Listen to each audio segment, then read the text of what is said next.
Sir आप सोचिए कितनी बड़ी साजिश है ये भारत के खिलाफ की।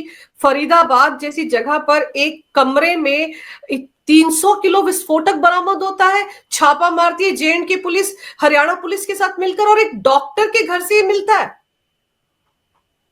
इसमें देखिए वाकई बड़े आश्चर्य और अचंभे की बात है।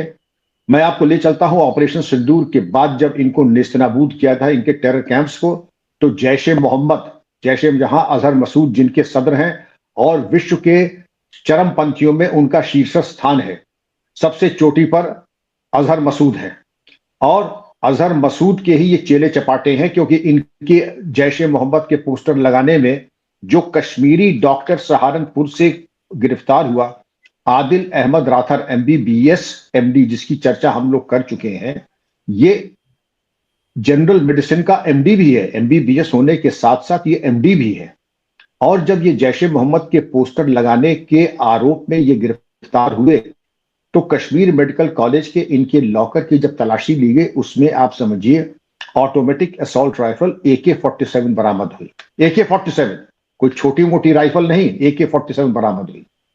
अब उसके बाद इनकी निशानदेही पे बाकी जो गिरोह के सदस्य थे, तो एक और डॉक्टर बताया जाता है फरीदाबाद में जिसने एक कमरा किराए पे लिया।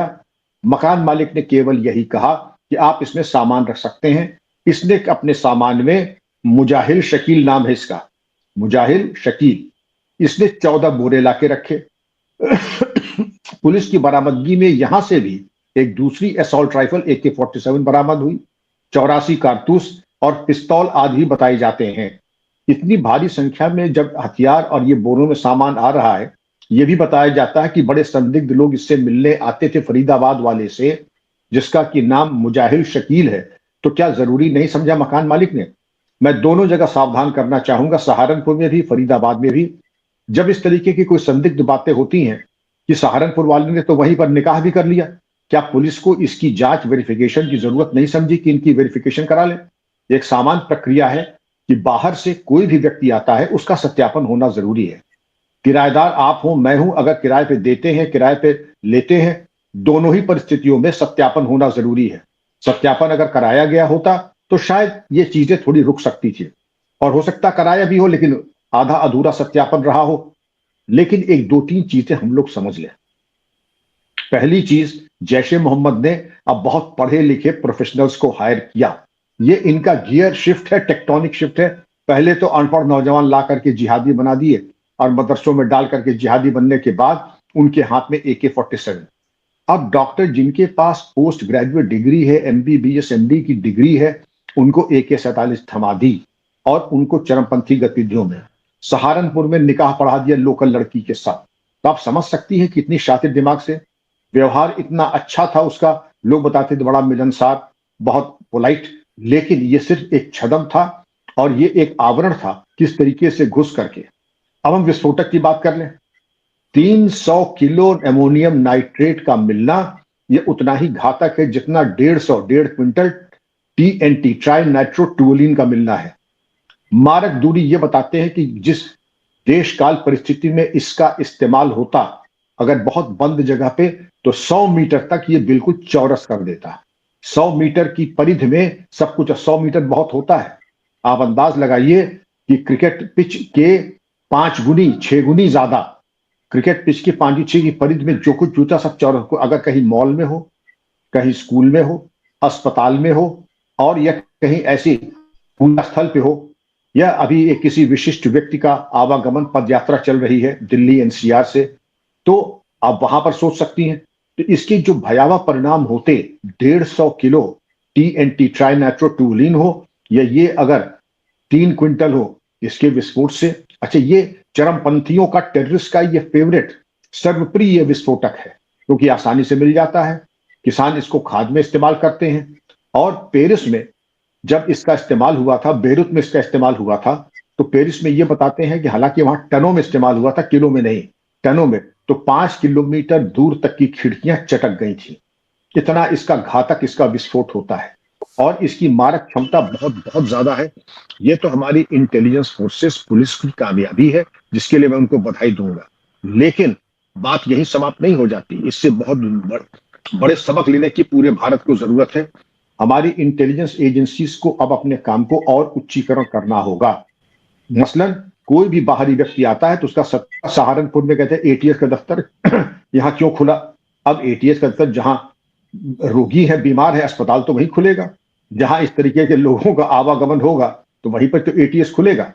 अब यहां पर फरीदाबाद की बात को लेकर के एक तो उच्चीकरण, सत्यापन, प्रत्येक भारतीय नागरिक सादे वस्त्रों में पुलिस अधिकारी है और पुलिस को चाहिए कि एक डेडिकेटेड नंबर दे दें कि ऐसे संदिग्ध लोगों के बारे में गोपनीय सूचना सरकार को दे। सरकार चाहे इस पर इनाम की घोषणा कर दे, यह भी घोषणा कर दे कि नाम गोपनीय रखा जाएगा, जो कि हमेशा रखा जाता है, कोई उसमें कोई बहुत बड़ी चीज नहीं है। नाम गोपनीय रखा जाएगा, इनाम भी दिया जाएगा और वॉचफुल नेबरहुड, ये नेबरहुड वॉच की एक स्कीम चला दे कि हमारे घर के अगल बगल कौन रह रहा है, क्या कर रहा है, इसकी जानकारी लेना, कोई चीज संदिग्ध अगर हो तो उसके बारे में पुलिस को सूचित कर रहा। इंटेलिजेंस को भी यह देखना होगा कि इस तरीके के संदिग्ध लोग अगर आते हैं तो उनकी निगरानी कैसे हमको करनी है, उनके बारे में हमें कैसे कार्रवाई। अब जो अगला स्टेप है आज जो शुरू हो गया होगा कि इनकी गहराई से पूछताछ। अभी तो आपने 2 अड्डों से आपको AK-47 मिली है, बाकी जगह कितनी है, कौन इनके मददगार हैं, कौन इनके फैसिलिटेटर्स हैं, इनके स्लीपर सेल्स की शाखाएं और कहां-कहां हैं, इसकी जानकारी और फॉलोअप होना जरूरी है। उसके बाद आप देखिएगा अंजू जी, जो चौंकाने वाले खुलासे आएंगे, नार्को एनालिसिस और पॉलीग्राफ टेस्ट के माध्यम से इनसे गहराई से पूछताछ होनी चाहिए। पूछताछ में कोई कड़ी से कड़ी मिला करके, अभी तो आपने देखा उत्तर प्रदेश, हरियाणा, कश्मीर, 3 स्टेट से तो आपको लिंक मिल गए और अभी जो पूछताछ अभी शुरू भी नहीं हुई है। जब पूछताछ होगी तो यह पता लगा इनके पाकिस्तान हैंडलर्स कौन थे, इनकी माली हालात ऐसे कैसे हो गए, जो इन्होंने सहारनपुर में निकाह किया उस परिवार से इनका परिचय कैसे हुआ, और उस परिवार की भी अब छानबीन की आवश्यकता है।